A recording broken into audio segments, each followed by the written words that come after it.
Hey everyone, at long last, here is an episode of the HOUTOPIA Football Podcast. I appreciate everybody's patience as been through some vacations in the last couple of weeks and have some news about the podcast that I will get to here right off of the top. We will do a mailbag. I've got some mailbag questions from you guys here. They've been loaded up for a couple of weeks. Hopefully they're still applicable, not obsoleted or anything like that. We've obviously got CJ Stroud's shoulder to talk about on the episode today, and a few other things. But first, off of the top, this will be the final episode of the HOUTOPIA Football Podcast. After about a 3-year run, started with John McClain, and then when John left 610, I did this solo for a while. It's been a whole lot of fun. This is a good time for me to pull the plug on it because I've got some things I'm working on for the fall. Got some other stuff that I'm planning on doing that's going to be my stuff. So the right time to do this is now when I've got a couple of vacations planned. It's basically the downtime. We got mandatory minicamp coming up next week, but this is a good time to ramp things up that I plan to do during the football season. So for those of you who have been downloading and listening to the podcast, sending in email questions for the last 2 or 3 years, really appreciate all of you. Anybody who ever downloaded it and listened to the podcast, I'm very, very thankful for, and I've had a good time doing it. But I want to just kind of make a little hard left turn on some of the outside of the station stuff that I'm doing. I should say outside of the radio show that I'm doing. This affects the radio show zero. This will actually make me a better radio host probably. And it doesn't really impact any of the other things that I'm doing within the specter of my job. Still doing post-game and pre-game on the Texans, still writing for the Houston Press every day, et cetera. And you can still find me on social media. Just not going to be doing the HOUTOPIA Football Podcast anymore, but we'll be doing some other projects related to the season coming up. So keep an eye out on that on my social and be listening to the radio show, et cetera. Aaron Rodgers signing with Pittsburgh. Okay. Easily distracted today right now, I am. It's according to Ian Rappaport. Let's make sure it's the real Ian Rappaport, and it is. Plans to sign with the Steelers on a 1-year deal. So a little news off the top. So wanted to share that news first and foremost and thank everybody for that. There's really nothing more to share. It's just, this is a good time for me to wrap up what's been a 3-year podcast and do some other things, which I will keep you apprised of. So we've got that. Let's get to some Texan stuff. And let's start with CJ Stroud and Shouldergate. We've had 3 OTA practices where CJ Stroud has not thrown a football yet.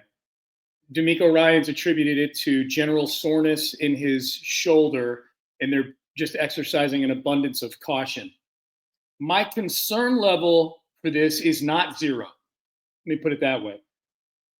My concern level for this is somewhere around, if this were just a person who I empathized with and I didn't want to have general soreness in their shoulder, or I wanted them to be able to do their job to the best of their ability, my concern level would probably be about a 1 or a 2, because it's the quarterback of my favorite football team right now. My concern level is probably closer to a 4 on this. I'm not anticipating CJ Stroud throwing at mandatory minicamp. It feels like if he's had general soreness in his shoulder, then throwing it 2 minicamp practices next week when he's got a 5-week vacation essentially on the back end of that, it feels like to me that you would want that thing to go away entirely. It's almost like when they rest somebody before an off day in sports, and it's like, well, now he's really getting like 2 or 3 days off, that kind of thing. So I would anticipate it being just Davis Mills and Keaton Slovis next week at mandatory minicamp. The reason I'm concerned, I would be less concerned if the Texans just addressed this right out of the chute at OTAs. Why D'Amico Ryans felt the need to give some sort of cute, general, vague answer after the first OTA, and then after the third one, address it head on, I have no idea. I don't know why he did that unless they're trying to play coy on something. I do also think that the way that D'Amico handled the question from Will Kunkel, who, by the way, just found out a couple of hours ago that Will no longer be working at Fox 26. They got rid of their sports department. my God, you're Fox. You have NFL, college football, and MLB, and you don't have a sports department at your station? Holy shit. So anyways, I like Will. Shout out to Will Kunkel. But the answer to Will's question, Will's the one who asked the question to D'Amico Ryans about did CJ Stroud have work done on his shoulder? And D'Amico just shut it down, started doing little things where he's tugging at his, at a press conference where he just doesn't move his arms the whole time. He's tugging on his sleeves and he's getting a little antsy. And so if I had to guess, gun to my head, I would say CJ Stroud had something done in the offseason. There was some surgery done. And for those of you going, well, why they would have reported on something like that, we would have found out about something like that. There are tons of surgical procedures that take place on NFL players, news of which never sees the light of day. Do the math. Brian Cushing said on a podcast that he had 27 surgeries done in his career. He played 8 years in the NFL, 9 years in the NFL. So do you remember 27 surgeries being reported on Brian Cushing? I remember like 5 the most. So a lot of these go unreported, even on guys like CJ Stroud. It is not out of the realm of possibility at all that he had some work done on that shoulder. And then, by the way, this is a guy who's had shoulder issues before. So that's another reason for concern. If I'm assigning points, I'm going to put my score at 4. I give 1 point for just general human empathy. I give 1 point because he plays football for my favorite team. I give another point because he's the quarterback of my favorite team. And I give a 4th point because he's had shoulder issues before. I'm attributing a point to each of those. So it's a 4 on a scale of 1 to 10. What would get it to a 10? Him not throwing at mandatory minicamp, that would get it to a 5. Him not throwing at training camp, if training camp begins and he's being held back, that's the other 4 points right there. It's a 10 if he's not throwing. If CJ Stroud is still being treated with kid gloves the first week of training camp, I'm going to freak out. Freak out. All right? Or as Macho Man Randy Savage would say, freak out, freak out. Mm-hmm. Oh, yeah. Oh, yeah, freak out. All right. So that's where I'm at on shoulder gate. Don't like the way the team handled it. Don't like the way D'Amico handled it. I'm not angry at D'Amico. There's 8 jillion other things to like about D'Amico Ryans. The handling of the CJ Stroud shoulder is not one of them. Everything else, love about D'Amico Ryans. All right, let's get to the mailbag. Final mailbag of the HOUTOPIA Football Podcast. Let's see who was kind enough to send in emails. I'm leading off with Joe Q because Joe Q was the most consistent emailer to this podcast in the however many episodes it was. So Joe Q, who by the time I checked the email inbox had sent me actually 2 emails. So let's start here. Can you compare and contrast? Oh, this is good. We get an Astros question right out of the chute in the mailbag on the HOUTOPIA Football Podcast. We get a baseball question right out of the chute, and I'm here for it. Can you compare and contrast the signings of Jose Abreu and Christian Walker? If Abreu was a 10 on a 1 to 10 scale of incompetence, what is Walker? Yeah, Jose Abreu wound up being one of the worst signings in the history of baseball. I was not jumping up and down saying they shouldn't have done it when they did it. I was actually probably in favor of it, but I ignored the signs. I should not have been, obviously. So if Abreu, if we're doing this on a scale of 1 to Abreu, is what you're saying, Joe Q? First of all, it's still early for Walker. Walker, even this version that we've gotten of him the first 2 months of the season, is still way better than Jose Abreu. At least Christian Walker can play defense. At least his batting average is 200 instead of 100 like Abreu was this time last year. The most incredible stat of the Jose Abreu era, I was just kind of in a baseball reference wormhole the other day. He had 90 RBIs his first year with the Astros. That just goes to show you how good an offensive team that was. He was terrible, Jose Abreu. But they plunked him down at or near the middle of the order for the entire season. And even a guy like that who couldn't hit got 90 RBIs. that would have damn near led the team the first year they won the World Series back in 2017. I think Marwin led the team with 90 or 92 or something like that. So that was a good enough team in 2023 offensively where you could put a slug, a donkey like Jose Abreu in the middle of the order, and he got 90 effing RBIs. I would say Walker, to answer your question, Joe Q. I would say Walker, at this point, small sample size, I would say that he's at a 5 or a 6. Obviously not trending in the right direction, but Walker's played good defense. He has had some timely hits. He has struck out a bunch with guys on base. So I can't poo-poo it. I'm not going to ignore it, and I'm not going to give you an answer that it's incomplete. I'm just telling you what it is so far. I am concerned. My concern level is slightly above C.J. Stroud's shoulder concern level, that Christian Walker might be on the decline. Christian Walker also doesn't have a physique that gives me a ton of confidence that things are going to get going. Jose Abreu did. Jose Abreu was still an ox, man. The dude was huge. He was yoked. He just had no more bat speed. Christian Walker looks like he leaves Dyken Park to go play in a beer softball league after the game's over. He's got a boiler a little bit. All right, Joe Q also says, what's your explanation or analysis of the Texans being home dogs to the Niners and the Broncos? Is that a diss to our home field advantage or perhaps a diss to D'Amico against a couple of strong resume coaches? I think I don't know that it's a diss to anybody. I mean, I think it's, first of all, I don't think it's a diss to our home field advantage. I mean, maybe it is. Maybe it is disrespectful to the Texans' home field advantage. So yeah, if I'm looking at this like, boy, if I'm handicapping this and I'm going, man, why are the Niners? And they're not big favorites. They're like a 1.5 point favorite. They each are. I think good point, Joe Q. They may be ignoring exactly what that home field advantage has been like for opposing quarterbacks last season. You had some of the best quarterbacks in the league playing their worst games of the season. Other than Lamar Jackson and, ironically, Will Levis, every other quarterback that came in played their worst game of the season or one of their worst games against the Texans. Hell, the guy who won league MVP completed 30% of his passes in a game there. And I think the home field advantage is real. So, yes, I do think it is a, when I see the word diss, that applies intent to me. I don't know if that's I don't know if they're intentionally disrespecting the home field advantage, but I do think they're ignoring it to a degree.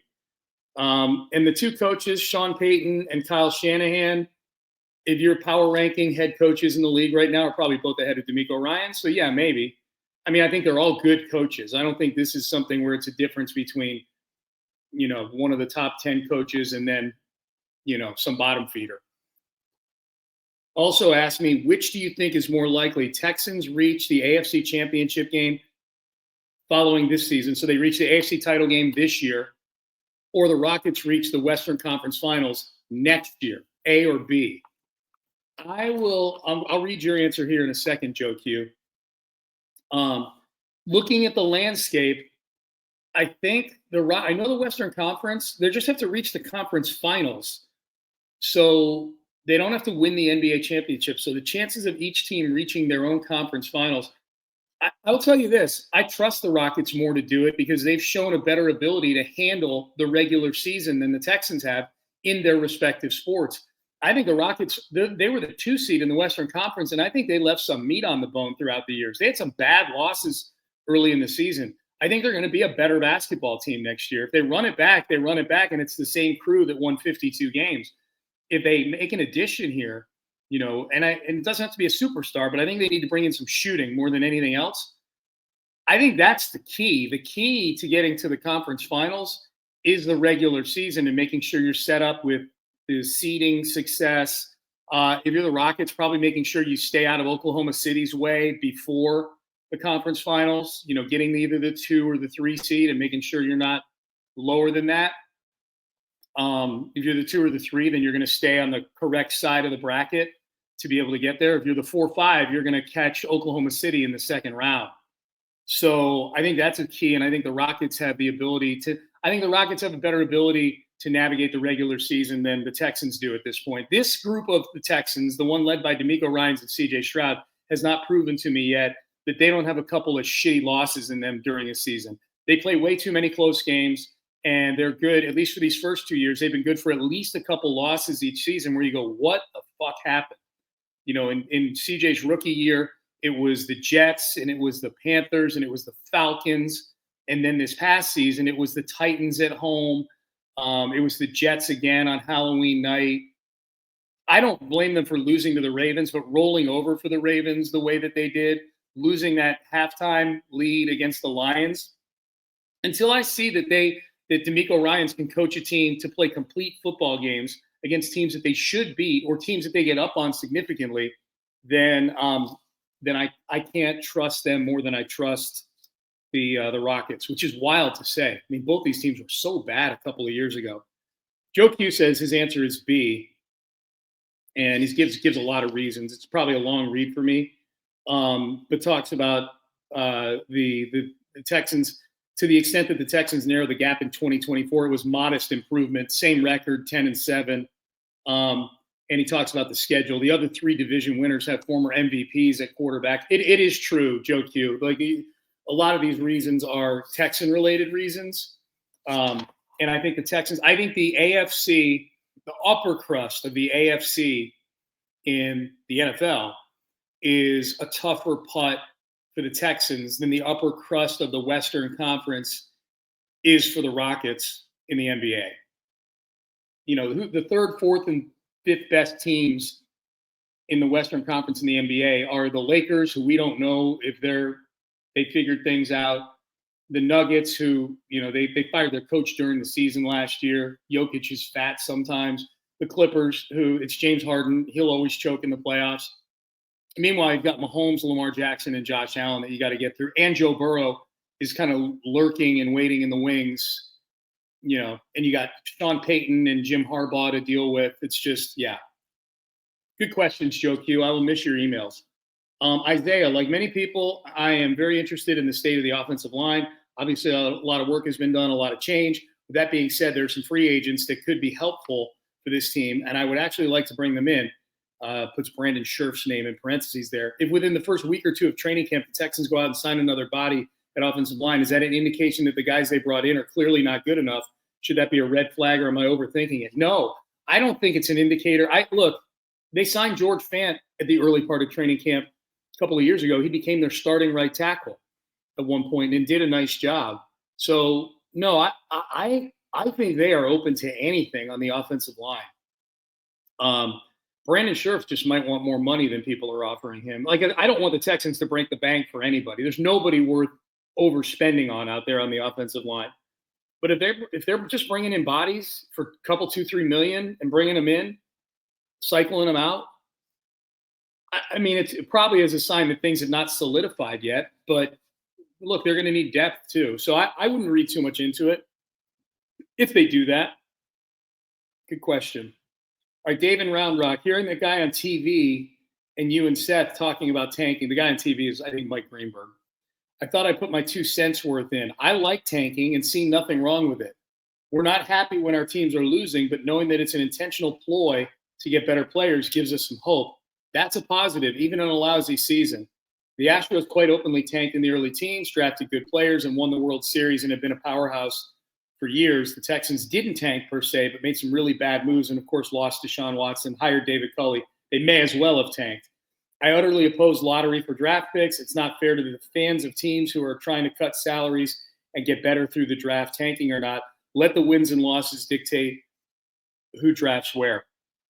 Okay, so we got some stuff to unpack here from Dave and Round Rock. I like tanking and see nothing wrong with it. Okay, you don't like tanking. There's no way you like tanking, Dave. You accept tanking is what I'm assuming you mean. Liking tanking means you're sitting down, and maybe you are sitting down and rooting for your team to lose. If you find that enjoyable, then I'm not going to begrudge you that, man. That's not me. Everybody's got their own deal. You know, everybody's sort of got their own fetish. Your fetish is tanking. So I understand everything you're saying about it, like generating hope, and you're going to be drafting high. I just hate the idea of sporting events taking place where any entity, and I don't think it's the players, it's usually above the players, it's the coaches, more often than not, it's ownership in the front office that are executing a tank just by putting putting bad players out there to lose games. I'm not into that. I know I'm rooting for two teams right now who essentially tanked. The Rockets tore things down to build them back up. And as far as lotteries go, it would be fun. I think if the NFL had a draft lottery, it would be through the roof. I think it would be fun as hell.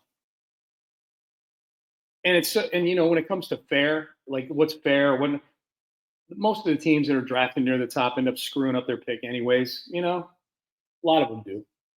A lot of the bad teams stay bad. All right, this is from Zach. Wanted to get your thoughts on a couple of things.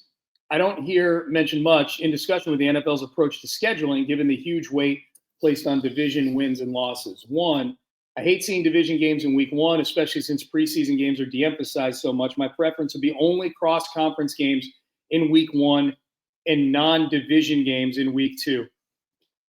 I don't know. That was fun opening up against the Colts last year. That's the thing. It's the preseason games are de-emphasized, but everybody de-emphasizes them. Hey, here's something for you. How about if you have a division game early in the year, maybe you treat the preseason a little more seriously.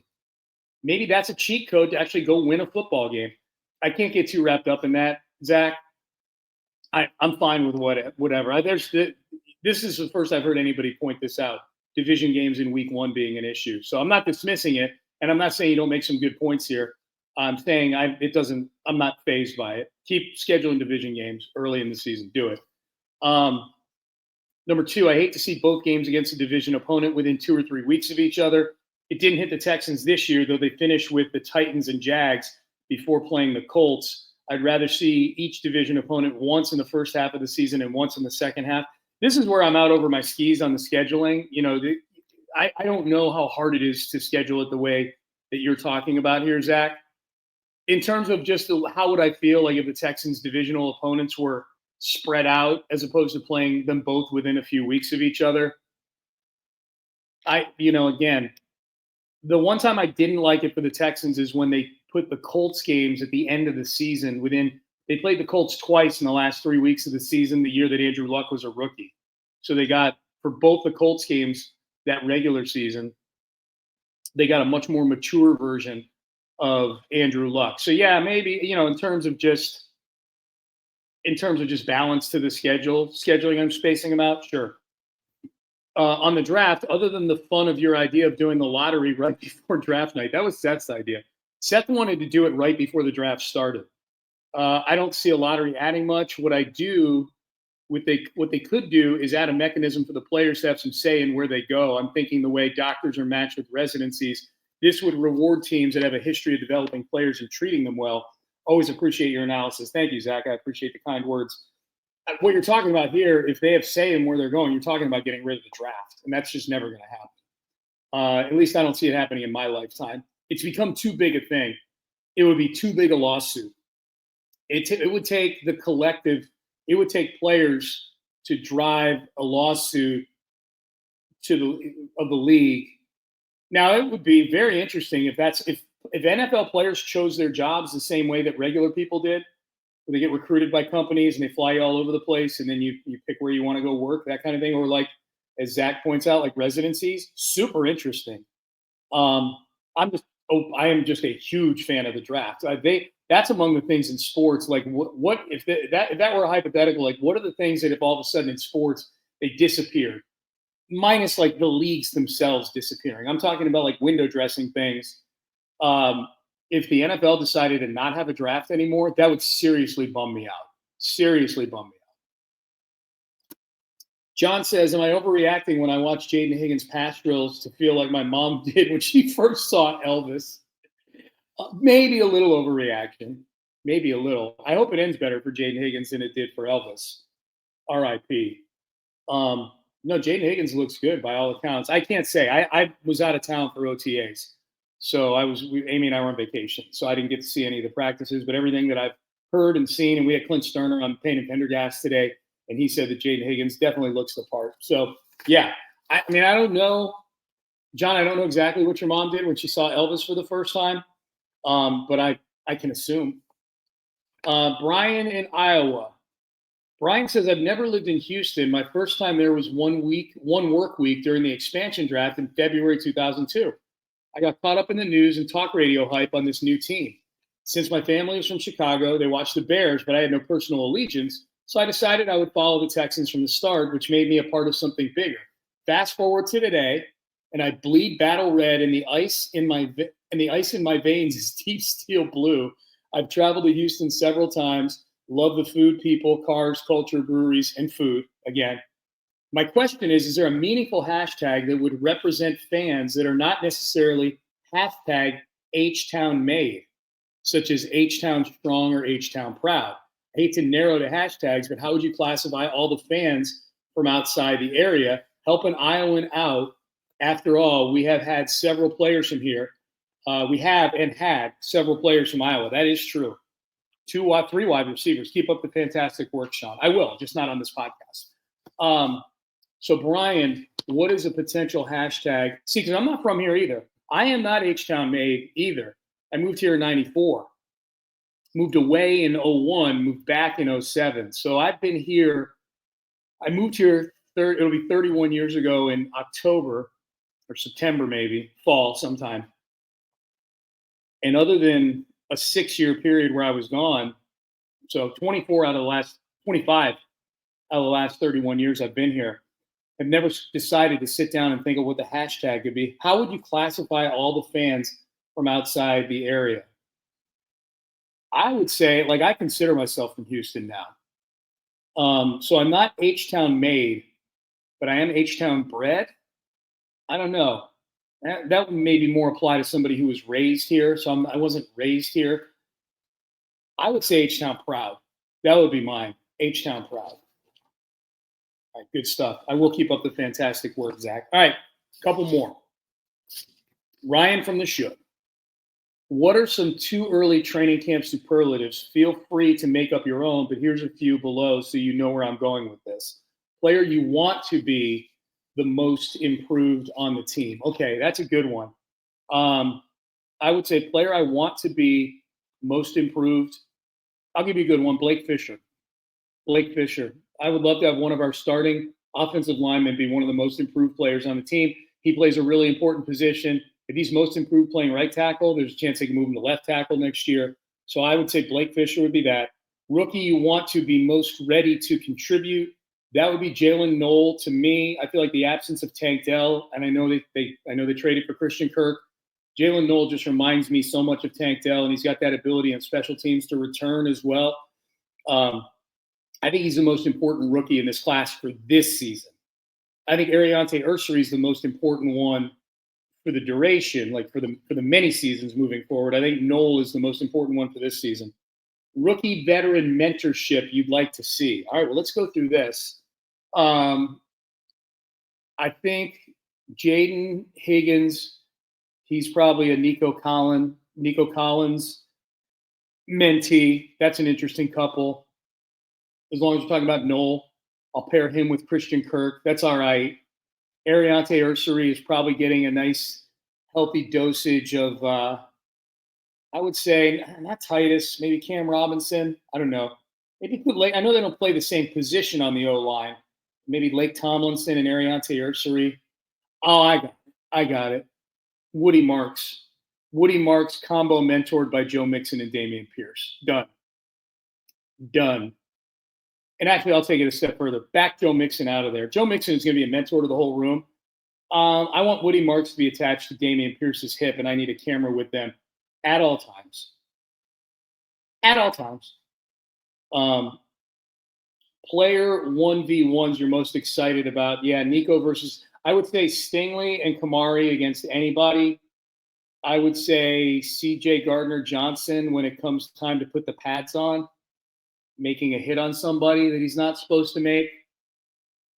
CJ against D'Amico's defense. CJ Stroud in his first training camp where he's going to have way more control of the offense. I'm looking forward to seeing that against D'Amico Ryans and Matt Burke's defense. So those are probably the big ones. CJ's new best friend who he talks to daily, whose initials aren't LT. That's right. That's right. He said he talked to Laramie Tunsil. He talked to those guys, all the guys that got cut on a daily basis. That was weird. He will need a new best friend like during practices because his Tank is his best friend on the team. And I'm guessing Tank may be out there, but not in the capacity where they're in the huddle together. You know what? I would like to see CJ and Nico Collins' relationship take that next step. You know, marquee wide receiver, marquee quarterback. It's time. It's just time. All right. BK, hope this message finds you and all of Utopia in good spirits. Texas legislature is almost done, so folks can stop hiding their wallets and worrying about their futures. Last week, I was pretty bummed, so much so I said the weather would be cooler in September, which would be technically correct when compared to August, but is still damn near nuclear in Houston. But this week, I'm feeling better. Here are my 5 reasons for optimism. This is BK talking here. Feel free to for real or fugazi them. Now, that is a longtime listener to the podcast right there. For real or fugazi. So let's do this. BK says the Texan schedule is not crazy this year, as we don't have a Beyonce Bowl. And frankly, this season feels more evenly spaced out. Combined with a new O-line, there's reason for hope. And given our additions on defense, a lot of violence as well. Mid-level QB play, destroying violence. I would say that's for real. I think the Texan schedule lays out nicely. Way better than last year. Way better. Way better than last year. So that's a for real. Jose Altuve's defense in left field. BK says, I've seen him both throw a runner out at home as well as keep a runner on third. Do I still clench up? Yes. Has he been making routine outfield plays look routine? Yes. The advanced stats say Jose Altuve sucks at left field. Maybe like it's the amount of ground he covers or whatever. But I've been fine with Altuve in left field. The only time I get nervous, he's not really good at timing his jumps when the ball's hit to the wall. Maybe it's that he's so short that it looks like he's mistiming his jumps and he just can't reach any of these balls. But I would say I'll give a tepid for real on that one. Milo Suzan coming back to the Cougs. I know there's a lot of Coug talk on the show, but we are, by God, national runner-uppers. And having him coming back his senior year has me hyped. Let's face it, we probably saved San Antonio PD a lot of work rounding up overserved Cougs along the Riverwalk. I'm guessing there were still a lot of rowdy, overserved Cougs even after a loss like they had in that championship game. I'm guessing the police necessity was probably about the same. I'm glad that Uzan's coming back, although the transfer they got from Creighton, that Pop Isaacs, he transferred out, so maybe that's a swap. I'll go for real on that one. It's Cougs. BK, I like you. Number 2, Yordan Alvarez is not dead. That's Fugazi. It feels like he's dead. His hand is dead. My spirit is dead thanks to this whole Yordan thing. I can't say anything positive about this Yordan situation right now. All right. BK wraps up by saying that John Runyon remains a punk-ass bitch, is suspended 3 games, his appeal is denied, and he's fined for something someone else said. God, you hate John Runyon, BK. All right, last one, Kyle from Denver. Hey, Sean, I've been thinking about it a lot recently. I think I want Brendan Rodgers to be thrown into the ocean. Kyle from Denver. That's how you can tell that it had been a while since I checked my emails. Brendan Rodgers on anybody's mind right now? That email is from like 10 days ago, at least. So, again, apologies for the long gap between episodes. But just know this. There's a longer gap coming up as soon as I turn off this microphone. And the gap will be forever, at least on the HOUTOPIA Football Podcast. So I want to once again thank all of you who have listened and downloaded and told other people about the podcast. A big shout out to anybody that I met through the podcast. There are a lot of you who came in from overseas, from out of town, and I mean, too many to name.